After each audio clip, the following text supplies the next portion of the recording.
So உங்க எல்லாத்துக்குமே ஒரு ஹாப்பி நியூஸ், ரொம்ப ரொம்ப ஹாப்பி நியூஸ். எங்களுக்குமே இதெல்லாம் நடக்குமான்னு கண்டிப்பா நினைச்சு கூட பார்க்கல, நடந்திருக்கு.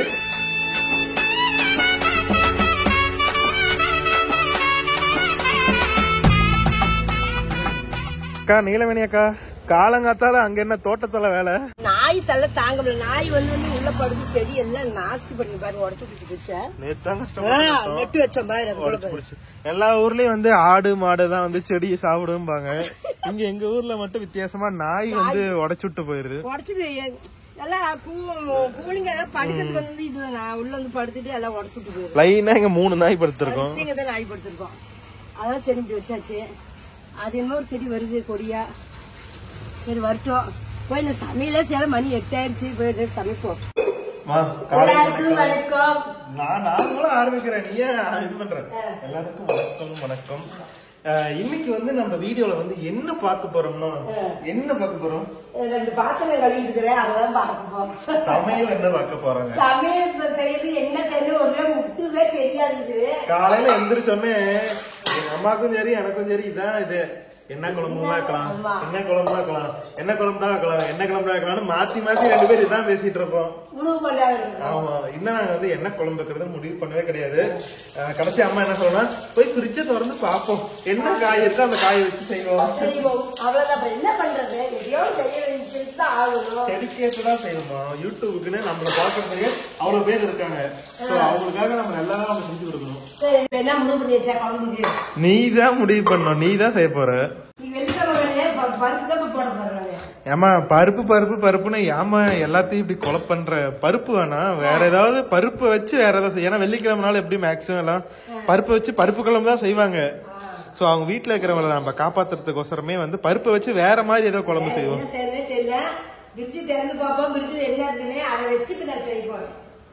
சரி சாப்பாடு வச்சாச்சு. பருப்பு வேணாம் பருப்பு வேணா சரி போனேன், முழு மாத்திக்கிட்டேன். பிரிச்சு தரே புதினா தலை இருக்குது. இந்த புதினா வச்சு இன்னைக்கு வந்து சட்னி ஆட்டிடுவோம். சட்னி ஆட்டி ரசம் வச்சிடலாண்டு டக்குன்னு முழு மாறி போச்சு. இன்னைக்கு புதினா சட்னி நம்ம வீட்டுல ரசம். ஓகேவா? பருப்பு குழம்புக்கு வந்து புதினா சட்னி வந்து எவ்வளவோ பரவாயில்ல. நானா புதினா சட்னினா அப்படி தொட்டு கும்பிட்டுட்டு சாப்பிடுவேன். அந்த அளவுக்கு அது உரல்ல ஆட்டணும்னா வச்சுக்கோங்களேன், அப்படி இருக்கும், செமையா இருக்கும். அதான் ஆட்டி உரல்ல ஆட்ட போறேன். சரி இது நம்ம அமல செஞ்சாங்க. தலைப்பொரியோ லேட் ஆகும். அதனால இந்த தக்காளி வதக்கிட்டு இப்போ புதினா பொரிக்கலாம் அப்படின்ட்டு தக்காளி வந்து ஒரு 5 தக்காளி நான் போட்டு அடுப்பு வந்து நம்ம சன்னமா வச்சு அது பாட்டு வேவிட்டு விட்டேன். ஒரு அடுப்பு வந்து ரசத்துக்கு வந்து புளி உரைக்க சுடுதண்ணி வச்சுருக்கிறேன். அது ஒரு தக்காளி போட்ட கொஞ்சம் நல்லா வேவிக்கல, அப்புறம் அது கரைக்க சௌகரியமா இருக்கும். அதுக்கப்புறம் கொஞ்சம் புளி கழுவி போடும். புளி பாருங்க ஒரு சின்ன எலும்பு ரசத்துக்கு புளி. ஸோ உங்க எல்லாத்துக்குமே ஒரு ஹாப்பி நியூஸ், ரொம்ப ரொம்ப ஹாப்பி நியூஸ். எங்களுக்குமே இதெல்லாம் நடக்குமான்னு கண்டிப்பா நினைச்சு கூட பார்க்கல, நடந்திருக்கு. வர ஞாயிற்றுக்கிழமை வந்து நம்ம எங்க போறோம்? டெக்ஸ்டைல். எதுக்கு போறேன்னு சொல்லுமா? டெக்ஸ்டைலுக்கு வந்து நடிகர்லாம் வராங்களாமா. நடிகர்னா அந்த சன் டிவில வந்து இப்ப வந்து டாப் டூப் கிடையாது, டாப் குக்கு டூப் குக்கு. இன்னொருக்க சொல்ல, டாப் டூக்கு அது இல்ல, டாப்பு குக்கு. குக்குல நான் சமையல். டாப் டூக்கு குக்கு. டாப்பு குக்கு. டாப்பு குக்கு. டூப்பு டூப்பு குக்கு. டாப்பு குக்கு டூப்பு குக்கு. அந்த ப்ரோக்ராம் தான் வந்து சனிக்கிழமை வந்து இது வச்சிருக்காங்க, மீட் அண்ட் கிரீட் மாதிரி. ஃபேன்ஸ் எல்லாத்தையும் மீட் பண்ணி அவங்க டைம் ஸ்பெண்ட் பண்ற மாதிரி ஒரு ப்ரோக்ராம் வச்சிருக்காங்க. ஸோ நமக்கு வந்து இன்வைட் அனுப்பிச்சுட்டு இருக்காங்க. ஸோ நாம அங்க போக போறோம். நீங்களும் ஞாயிற்றுக்கிழமை நாள் வந்து ஃப்ரீயா இருந்தீங்கன்னா கண்டிப்பா வந்து டெக்ஸ் வேலி வாங்க. ஈரோடு சித்தோடு அந்த பைபாஸ்லயே இருக்கும் டெக்ஸ் வேலி. நம்மள வந்து 4 மணிக்கே வர சொல்லியிருக்காங்க. ப்ரோக்ராம் வந்து 6 மணிக்கு ஸ்டார்ட் ஆகிரும். ஸோ 6 மணிக்கு வந்தீங்கன்னா நம்மளையும் பார்க்கலாம், அந்த டாப்புக்கு டூப்புக்கு இருக்கிறவங்க எல்லாத்தையும் பார்க்கலாம். ஸோ மறக்காம ஃப்ரீயா இருந்தா வாங்க. எல்லாருமே வந்து அவங்க வந்து மீட் அண்ட் கிரீட் அரேஞ்ச் பண்ணியிருக்காங்க. ஆனா நாம அதுல நமக்காக அரேஞ்ச் பண்ணிக்கலாம். ஸோ நம்மளுடைய ஃபாலோவர்ஸ் சப்ஸ்கிரைபர்ஸ் எல்லாம் இருந்தா கண்டிப்பா வாங்க. நிறைய பேர் வந்து பார்க்கணும் இருந்தீங்க. ஈரோட்ல இருந்தீங்கன்னா டெக்ஸ் வேலி வாங்க. நம்ம டெக்ஸ் வேலி திருப்பதிக்கு வேணா நல்லா பார்த்து சமைச்சு ஜாலியா என்ஜாய் பண்ணிட்டு வருவோம். நல்லா இருக்கும், சூப்பரா இருக்கும். அது இல்லாம டெக்ஸ்டைல்ல பின்னாடியே வந்து இது போட்டிருக்காங்க, அந்த தூரி அவதார் ஷோ அந்த மாதிரி எல்லாம் இருக்கு. சோ ஃபேமிலியோட வந்தீங்கன்னா நல்லா டைம் ஸ்பெண்ட் பண்ணலாம். நாங்க அன்னைக்கு போயிருக்கோம். ஆமா, நம்ம ஃபர்ஸ்ட் ஸ்டார்டிங்கே போயிருந்தோம். அப்புறம் இந்த வாரம் கடைசி ஞாயிற்றுக்கிழமையோட முடியுதுங்களா? 10ஆம் தேதி 10ஆம் தேதி திங்கக்கிழமை, அதாவது திங்க மாதிரி தான் இருக்கும். வந்தீங்கன்னா அதையும் நீங்க குழந்தைங்களுக்கு ஜாலியா என்ஜாய் பண்ணி. இந்த வாரம் ஞாயிற்றுக்கிழமை நானு அம்மா அப்புறம் சங்கெல்லாம் வரன்னு இருக்காங்க. சங்கு பிரபுலாம் மேபி வரலாம். சோ ஒரு பெரிய ஒரு கூட்டமா நாங்க வர போறோம். சோ நீங்களும் வாங்க, செம்ம என்ஜாய் பண்ணலாம். சூப்பரா இருக்கும். நாங்க டெக்ஸ்டைல ஒரு 4 மணிக்கெல்லாம் வந்துருவோம். அது மட்டும் இல்ல, மழை வராது இருக்கணும். கடவுள்கிட்ட அதான் மழை வந்து எங்க போக முடியும்? கார்ல எடுத்துங்களா? நம்ம முன்னாடியே போய் நாம உட்காந்துருக்கோம். நீங்க வந்து எங்களை இன்ஸ்டாகிராம்ல என்ன ஃபாலோ பண்ணீங்கன்னா மறக்காம அம்மா கை பக்கம் இன்ஸ்டாகிராம் பேஜ்ல ஃபாலோ பண்ணிக்கோங்க. இந்த மாதிரி எங்கேயாச்சும் நாங்க போற மாதிரி இருந்தா முன்னாடி இன்ஸ்டால ஸ்டோரி போடுவோம். அப்ப அதை பார்த்து கூட நம்ம மீட் பண்ணிக்கலாம். நிறைய பேர் அப்படிதான். ஒருக்கா தஞ்சாவூர் போனோம்ல, அப்ப அந்த ஸ்டோரி போட்டிருந்தேன்.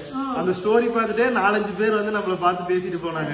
நல்லா இருந்துச்சு உண்மையாலுமே. சோ அது மாதிரிதான், நீங்க என்ன இன்ஸ்டாகிராம்ல ஃபாலோ பண்ணீங்கன்னா நீங்க அதை பார்த்துட்டு கூட வந்து நம்மள பார்க்கலாம். சோ இந்த வாரம் ஞாயிற்றுக்கிழமை 4 மணிக்கு டெக்ஸ்ட் வேலி மறக்காம வந்துருங்க, மீட் பண்ணலாம். நல்ல ஜாலியா இருக்கும். நம்ம ட்ரெஸ் எல்லாமே அங்கே இருக்குது. என்ன நம்ம பிரிஞ்சுக்கு நம்ம பிடிச்சாலும் எடுத்துட்டு வரலாம், இல்ல வேடிக்கை பார்த்து வரலாம். எங்களை பார்க்க வரலைனாலும் அந்த டெக்ஸ்டைல் நடக்கிற ப்ரோக்ராம் பார்க்க வரலாம். நல்லா இருக்கும். என்ன கட் பண்ற? இஞ்சி இனி இந்த மாதிரி வச்சு தரையில கட் பண்ணி கத்திய மொனையாக்கிடுறமா. இந்த கட்டையை அந்த பாலை அங்கே இந்த இடத்துக்கு வைக்கிறது, நீ துணிக்கு அங்கே வச்சிருங்க. இந்த பாலாக்கடைங்கிறது டக்கு எடுத்துக்கணும். இஞ்சி கட் பண்ணி வச்சுக்கேன். இதுக்கு வெங்காயம் கட் பண்ணணும். வெங்காயம் முடிச்சு சின்ன வெங்காயம் தான் போட பார்த்து நல்லா இருக்கும். சின்ன வெங்காயம் ஒரு எடுத்துட்டு காமி. நம்ம வாயிலேயே வட சொல்லக்கூடாது, எடுத்துட்டு காமி, அவ்வளவுதான். சரி மாமா, உனக்கு எனக்கு ஒரு போட்டி. என்ன போட்டினா, வெங்காயம் வந்து யாரு அதிகமா ஒழிக்கிறாங்கன்னு. எல்லாரும் நீங்க எடுத்துட்டு அதிகமா ஒழிச்சிட்டு அதான் நான் எங்க அம்மாட்ட சொல்லிட்டுதான் பண்ணேன். இருமா ஒரு போட்டி வைக்கலாம்னா அதுக்குள்ள ஒழிச்சிருச்சு. சரி ஓகே, அது பிரச்சனை இல்ல. இங்க பாருங்க, ரெண்டுலயும் சரிசமமா இருக்கு. சரிசமமா இருக்கா? நீங்களே பாருங்க, சரிசமமா வச்சிருக்கேன். 2 பேர்ல யாரு இதை ஃபர்ஸ்ட் ஒழிக்கிறாங்கன்னு போட்டி. கையில தான் ஒழிக்கணும், கத்தி தான் யூஸ் பண்ணக்கூடாது. ஏமா எனக்கு நெகங்க பாருங்க, எனக்கு நெகை சுத்தமா இல்ல. உனக்கு அவ்வளவு நகை வச்சிருக்க, என்ன ஸ்டார்ட் சொல்லணும், நீங்க அவசரப்படாத. இருபா 1 2 3 ஸ்டார்ட்.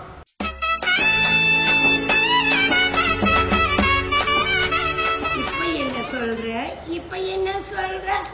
நீ போட்டிக்கு முன்னாடியே ஒழிச்சிட்டப்பா. போட்டிக்கு முன்னாடி நான் ஒழிக்கவில்லை, உங்களுக்கே தெரியும். இப்பதான் ஒரு கல்வி எடுக்கிறேன். இது அழுவி போயிருக்கு, இங்க பாருங்க, அழுவி போயிருக்கு. எனக்குலாம் தெரியுதுப்பா. அதுல மேல் தொழில். இப்ப வெங்காயம் வாங்கினாலுமே இப்ப இந்த மழை பெய்யறதுக்கு உடனே வெங்காயம் அழுவி போகுது. அழுவி போச்சுன்னா அதை பாருங்க, நான் கோம்பு அறுத்துட்டு தலையை பிச்சுட்டு உழிச்சுட்டு வேலை முடிச்சுது. கழுவி போட்டு அவ்வளவுதான். எங்க போய் அழுவி போச்சு? நானும் 4 வெங்காயம். நீ எத்தனை வெங்காயம் ஒழிச்ச? நான் 5. ஒண்ணு சேர்த்து தானே ஒழிச்சேன். சரிம்மா, உனக்கு வந்து போட்டி ஜெயிச்சதுக்கு முதல் பரிசா உனக்கு நான் 500 ரூபாய் காசு தரேன். 500 ரூபாய் காசு தரேன். ஐயோ சந்தோஷம். 500 ரூபாயா? ஆமா, 500 ரூபாய் கிடைக்குது. கும்பிடு போடணும். 7 கும்பிடு போடுவேன். 7 கும்பிடுலாம் வேண்டாம். போட்டியில ஜெயிச்சா பிரைஸ் கன்ஃபார்ம். ஆமா, சந்தோஷம். அப்படின்னா ஓகே. சோ வீடியோ கடைசியில உனக்கு நான் 500 ரூபாய் காசு தரேன். ஓகேவா? 500 ரூபாய் காசு தருவேன், இல்லைன்னா 500 ரூபாய்க்கு வர்த்தான ஒரு பொருள் தருவேன். சரியா? அதெல்லாம் இல்லம்மா, கம்பெனிக்கு கட்டுப்படி ஆச்சுன்னா காசா தருவேன், கட்டுப்படி ஆகலாம் பொருளா தருவேன். அதை வச்சு சந்தோஷப்பட்டுக்கலாம். கிடையாது, கடைசி வரைக்கும் பாருங்க. குச்சியெல்லாம் அப்படி நெட்டு வச்சோம்னா இப்ப மலையறதுக்கு அப்படி தலைஞ்சு வந்துடும். நம்ம கடையில வாங்குறதால கடையிலே தலை வாங்க வேண்டியதில்லை. ஒரு டப்பல கூட வச்சுக்கலாம். எல்லாருமே இப்படி கடையில வாங்க வேண்டாம், வீட்லயே இருந்து பொறிச்சுக்கலாம்னா அப்புறம் விவசாயிகள் என்னதான் பண்ணுவாங்க? விவசாயிகளும் பொழைக்கணும். எல்லாருமா வைக்கிறாங்க, யாரா ஒருத்தர் தானே வைக்கிறாங்க. எல்லாருமே விவசாயியா மாறிட்டோம்னா பிரச்சனை இல்ல, விலைவாசி கம்மியாயிரும். சொன்ன மாதிரி ஒட்டுக்காவே எல்லாம் ஊருப்பட்ட விலைக்கு விக்குது. இது மாதிரி 10 ரூபா போடுவானு நிக்குது. இன்னைக்கு 8 நாள் ஆகி போச்சு. போன வெள்ளிக்கிழமை சந்தையில வாங்கிட்டு இருந்தது. சரி, இந்த வீணா போயிடும். அதான் இன்னைக்கு சட்னி ஆட்டிடுறேன். நம்மளோட இந்திய பிரதமர் யாருன்னு தெரியுமா? யாருன்னு யாருக்கும் தெரியல, இன்னும் கன்ஃபார்ம் ஆகல. ஆவலையா? கன்ஃபார்ம் ஆயிடுச்சு, ஜெயிச்சது வந்து பிஜேபி தான். ஆனா என்ன பிரதமர் இன்னும் யாருன்னு என்ன கன்ஃபார்ம் ஆகல. கத்தியில கட் பண்ண கத்துக்கிட்டியா? தேங்காய் தான் கட்டியதான் கட் பண்ணி. எதா இருந்தாலும் கத்தியில பண்ணா ஈஸியா இருக்குமா? எங்க நீ சரியாவே பண்ண மாட்டேங்கிறியே. போதும் அவ்வளவுதான். இந்த கத்தியில கட் பண்ண இல்ல, இதுதான் எங்க சௌகரியம். ட்ரை பண்ணி பாரு. வெட்டிட்டுங்க, அவ்வளவுதான். ட்ரை பண்ணி பாரு, எது ஈஸின்னு பாப்போம். எது ஈஸியா இருக்கு, அதுவா இதுவா? எனக்கு அது குட்டியா வெயிட் தூக்கமா பொஸ்குன்னு இருக்கனால அது தெரியுது. இது நல்லா தான் இருக்குது, அது பொஸ்குன்னு இருக்கனால டக்கு டக்குன்னு எனக்கு ஆகுது. பாருங்க, எனக்கு இந்த கத்தி தான் ரொம்ப பிடிக்கும். அதனால வெட்டுறதுதான் சூப்பரா வெட்டுது. கத்தியில கட் பண்றதுக்கு பிடிக்குமா இல்ல அருவாமனையில கட் பண்றதுக்கு பிடிக்குமான்னு மறக்காம கமெண்ட் பண்ணுங்க. ஏக்கா உனக்கு எதுலக்கா பிடிக்கும்? எனக்கு அருவாமனையில தேங்காய் கட் பண்ணுவேன். ஏன்னா தேங்காய் கிலோ உட்காந்து செஞ்சுட்டு இருக்க முடியாது. தேங்காயில கட் பண்ணுவேன். தேங்காய் இஞ்சி இதெல்லாம் இந்த வெங்காயம் அருமான வெங்காயம் காயெல்லாம் பாருங்க. இப்ப தக்காளி வந்து வணக்கிட்டு இருந்தாங்க. நான் வந்து தக்காளி உடைக்கிட்டுமான்னு ஒரு கொஸ்டின் கேட்டேன். அதுக்கு எங்க அம்மா ஒரு ஆன்சர் சொல்லுச்சு. இப்ப சொன்னது இன்னொருக்கா சொல்லு. தக்காளி உடைச்சி நம்ம கலர்னா வடசட்டியெல்லாம் ஒட்டிக்குவோம். அது மாதிரி நம்ம கழுவிட்டு நம்ம அடுப்ப வைக்கிறோம். உடைக்காது அப்படியே வாங்கினா நல்லா சுண்டி போயிடும். அப்படியே அதனால தக்காளி வலிச்சு வச்சுட்டு மதியம் எண்ணெய் ஊற்றி நம்ம சட்னி வடிக்கலாம். எவ்வளவு டக்கு டக்குன்னு வேலை. என்ன ஒரு புத்திசாலித்தனம். சோ நீங்களும் இந்த மாதிரி சட்னி செய்யற மாதிரி இருந்தா தக்காளி உடைக்காதீங்க, அப்படியே செய்யுங்க. சட்னிக்கு தேவையான பொருள் அப்படியே என்னன்னு சொல்லுமா? 100 கிராம் சின்ன வெங்காயம், ஒரு 3 பீஸ் தேங்காய் சின்ன சின்னதா கட் பண்ணி வச்சுக்கேன். சின்ன பீஸ் இஞ்சி, ஒரு பீஸ் துண்டு இஞ்சி, பூண்டு 2 கட்டி, வரமிளகா நம்ம காரத்துக்கு ஏற்ற வரமிளகா ஒரு 5-6 வரமிளகா, சீரகம் அளவு சீரகம் ஒரு ஸ்பூனு, மிளகு ஒரு 1/2 ஸ்பூனு. இப்ப இவ்வளவுதான் நம்ம போட்டு வடக்குறது உங்களுக்கு காட்டுறேன். முக்கியமான விஷயம் புதினாவை சொல்லவே இல்லையா? புதினா பாருங்க, புதினா ஒரு கட்டு நல்லா பொரிச்சு நல்லா சுத்தமா கழுவி எடுத்து வச்சிருக்கிறேன். இது நம்ம வறுத்துக்க போறோம். இப்ப வந்து எண்ணெய் ஊத்தி எண்ணெய் காஞ்சி இருக்குது, ஒரு 3 ஸ்பூன் எண்ணெய். என்னடா வடசட்டி இப்படி இருக்கு நினைக்காதீங்க, தக்காளி வணக்கின எண்ணெய். தக்காளி வணக்கிறது வேற ஒண்ணுமே கிடையாது, அதனால நான் அப்படி போடுறேன். கண்டிப்பாக வந்து இந்த வடசட்டியுமே நீங்கள் மாற்ற சொல்லி நிறைய பேர் நிறைய டைம் கமெண்ட் பண்ணியிருக்கீங்க. நானும் அம்மா கிட்ட சொல்லிட்டேன். அம்மாவுக்கு இந்த வடசட்டியை தூக்கி போட மனசே இல்லைங்க. இஞ்சி நான் போட்டுக்கிறேன். தக்காளி தான் வளர்க்கணும், அதனால நம்ம ஏன் இது பண்ணுவான்னு நான் அப்படி விட்டுட்டேன். இஞ்சி போட்டுக்கிறேன். பூண்டு அதே போட்டுக்குவோம். அப்படியே இஞ்சி பூண்டு சீரகம் எல்லாம் போட்டோம்னா நம்மளுக்கு சீரகம் நல்லா ஆகும். அதனால இஞ்சி பூண்டாலும் நான் எதுவுமே கொஞ்சம் நிறைய சேர்த்துக்குவேன். எனக்கு கொஞ்சம் இந்த சீரக பிரச்சனை கொஞ்சம் நிறைய இருக்குது, அதனால நான் அப்படி கொஞ்சம் இஞ்சி பூண்டாலும் கொஞ்சம் நிறைய சேர்த்து இருக்கிறேன். இப்போ வரமிளகா சேர்த்துக்குவோம். இப்போ வரமிளகா போட்டேன். இப்போ வெங்காயம் தக்காளி சீரகம் தான் ஒட்டுக்கா போட்டுருவேன். இதெல்லாம் இப்போ வணங்கிட்டேன். வீடியோ பாக்குறவங்களுக்கு எத்தனை பேருக்கு வந்து குக்கு வித் கோமாளி பிடிக்குமா இல்ல டாப் குக்கு டூப் குக்கு பிடிக்குமான்னு மறக்காம கமெண்ட் பண்ணுங்க. பர்சனலா என்ன கேட்டா வந்து குக்கு வித் கோமாளி தான் பிடிக்கும். இருந்தாலும் நம்ம ஊருக்கு வந்து டாப் குக்கு டூப் குக்கு வந்திருக்காங்க, நம்மளே இன்வைட் பண்ணிருக்காங்க. மேக்சிமம் குக்கு வித் கோமாளியில இருந்தவங்க தான் அங்க போயிருக்காங்க. வெங்கடேஷ் பட்லாம் எனக்கு ரொம்ப பிடிக்கும், ரொம்ப ரொம்ப பிடிக்கும். செம்மையா செம்பாரு. நல்லா வணங்கிட்டு இன்னும் கொஞ்சம் நல்லா வணங்கிட்டு. இது நிறைய உங்களுக்கு சட்னி வேணும்னா நம்ம பருப்பு இதில் நிறைய போட்டுக்கலாம். கொஞ்சமா சட்னி போதுன்னா நம்ம பருப்பே போட வேண்டியதில்லை. நான் கொஞ்சோண்டு கடலைப்பருப்பு போட்டுக்குவேன். கடலைப்பருப்பு வந்து ஒரு 4 ஸ்பூன் கடலைப்பருப்பு போட்டுக்குவோம். இது வந்து நம்ம இதான் குழம்பு நிறைய வேணுங்கிறதுக்கோசரம் நம்ம இது போடுறோம், இல்லைன்னா தேவையில்லை நமக்கு. நான் வந்து ஒரு 3 ஸ்பூன் போட்டுட்டேன். 4 பேர்ல 3 தான் போட்டுருக்கேன், போதும் எனக்கு. சோ நிறைய பேர் வந்து பச்சை கலர்ல புதினா சட்னி செய்வீங்க. இங்க வந்து பச்சை கலர்ல வராது, வேற கலர்ல தான் வரும். அந்த என்ன கலரு, சாண்டில் கலர்ல வரும். நல்லா இருக்கும். ஆனா மத்த இடத்துல வந்து புதினா சட்னினா அந்த ரா பிளேவர் இருக்கும் புதினா சட்னி. இது இங்க வந்து மல்டி பிளேவர் வரும், நல்லா இருக்கும். நீங்க எப்பயுமே வந்து அந்த மாதிரி பச்சை கலர்ல புதினா சட்னி செஞ்சிருப்பீங்க. இது வந்து எங்க ஊர் ஸ்டைல், எங்க ஊரு கொங்கு நாடு அந்த சைட்ல வந்து மேக்சிமம் இந்த மாதிரி தான் செய்வாங்க.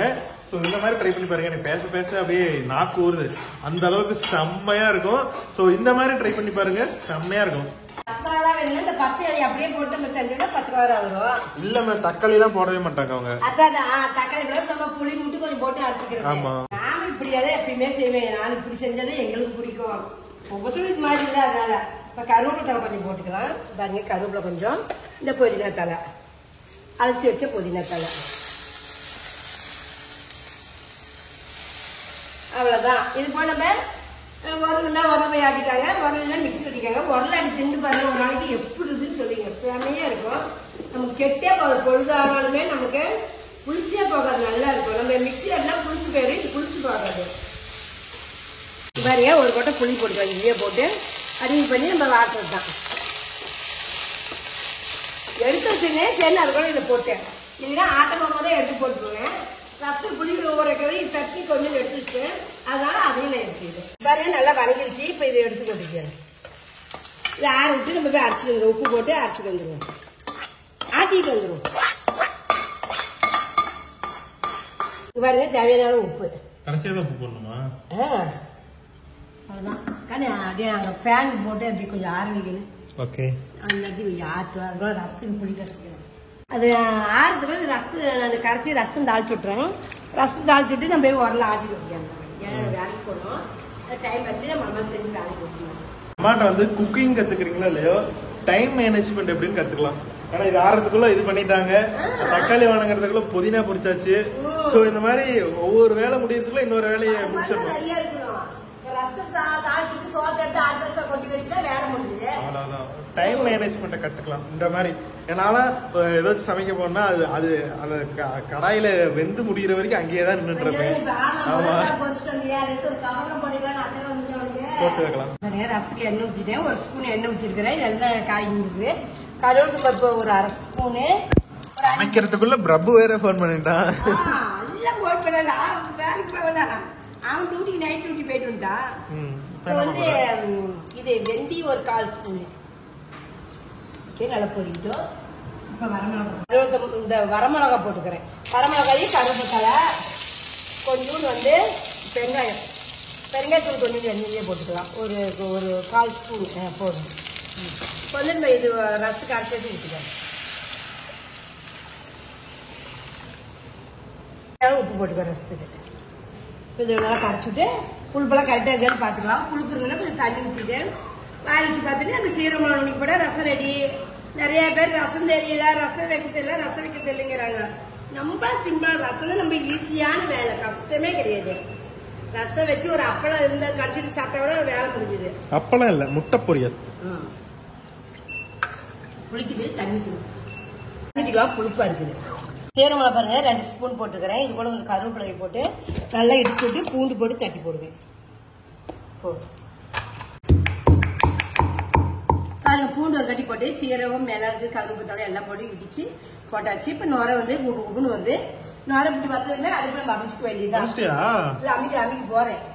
வருத்துவோம். ரசம் வந்து எப்பயும் கொதிக்கூடாதுங்க. இப்படி வெள்ளை நுரை போட்டோம்னா நம்ம அடுப்பு அமைச்சுக்க வேண்டியதுதான். ரசம் ரெடிங்க. நான் குண்டால மாத்திட்டு போறேன். கொத்தமல்லி தலை போடுவாங்க. கொத்தமல்லி தலை கிராக்கி கொத்தமல்லி தலையை வாங்க முடியல. அதான் கொத்தமல்லி தலை போடாது. ரசத்துல வேலை முடியுது.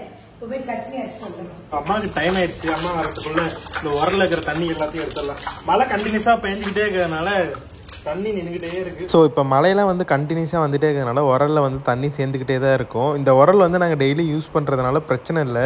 சில பேர் வந்து உரல்லாம் வாங்கி வச்சு யூஸ் பண்ணாமலே வச்சுருப்பாங்க. அங்கே மழை தண்ணி தேங்க அங்கே கொசு முட்டை போட்டு அது மூலிமா டெங்கு, மலேரியா அந்த மாதிரி காய்ச்சல் வந்து பரகிறதுக்கு நிறைய சான்சஸ் இருக்குது. ஸோ இந்த மாதிரி உரல்லாம் நீங்கள் யூஸ் பண்ணலைன்னா கமுத்தி வச்சுருங்க. மேக்ஸிமம் வீட்டு பக்கத்தில் வந்து தண்ணி சேராத மாதிரி பார்த்துக்கோங்க. கட்டட வேலையெல்லாம் செஞ்சதுனால உரல ஃபுல்லாக மண்ணாக இருக்குது. இது எல்லாத்தையும் கிளியர் பண்ணணும், இல்லைன்னா நம்ம சட்னி அவ்வளோதான். நம்ம ஸ்டார்ட் பண்ணிட்டுங்கண்ணே, அரைச்சிட்டே இருக்கிறேன். உரல்ல ஆட்டும் போது அந்த ஸ்மெல்லே சூப்பரா இருக்கும். மிக்சில ஆட்டினா இந்த ஸ்மெல் எல்லாம் அவ்வளவு வராது. அது நம்ம மூணு படுக்கு அப்படியே அரைச்சிடறோம்ல. டர்ன்னு ஓடி முடிச்சிருதுல ஒரே இதான். ஆமா, உரல்ல ஆட்டுறது தான். ஆமா, எதுக்கு அந்த காலத்துல பாட்டிங்க உரல்லைய ஆட்டி அம்மியில அரைச்சி, அம்மியில மிளகா அரைச்சே குழம்பு. நான் கூட மிளகாலாம் உரல்ல ஆட்டி குழம்பு வச்சிருக்கேன். நீங்க சின்ன பிள்ளைங்களா? அந்த காலத்துல மிக்சி இல்ல, அதனால உரல்ல ஆட்டினாங்க. இந்த காலத்துல டெக்னாலஜி டெவலப் ஆயிருச்சுல்ல. இப்ப பாட்டிங்களுக்கே மிக்சி தான் வேணுங்கிறாங்க. பாட்டிங்களா அரைக்க மாட்டேங்கிறாங்க. ஆமா, பாருங்க புதினா சட்னி ரெடி ஆயிடுச்சு. இதே மாதிரி செஞ்சு நீங்க சாப்பிட்டு பாருங்க, எப்படின்னு கமெண்ட்ல சொல்லுங்க. நான் நம்ம வீட்டுக்கு வந்து நம்ம புதினா சட்னி, ரசம் பாருங்க, ரசம் மணக்க ரசம் வச்சிருக்கிறேன். புதினா சட்னி இன்னைக்கு நம்ம வீட்டுல இதுதான். எல்லாம் சேர்ந்து சாப்பிடலாம். இந்த வீடியோ உங்களுக்கு பிடிச்சிருந்தா லைக் பண்ணுங்க, ஷேர் பண்ணுங்க, மறக்காம அம்மாக்கு இப்ப சர்ப்ரைஸ் பண்ணுங்க. Tata, bye, see you. சாப்பிடலாம்.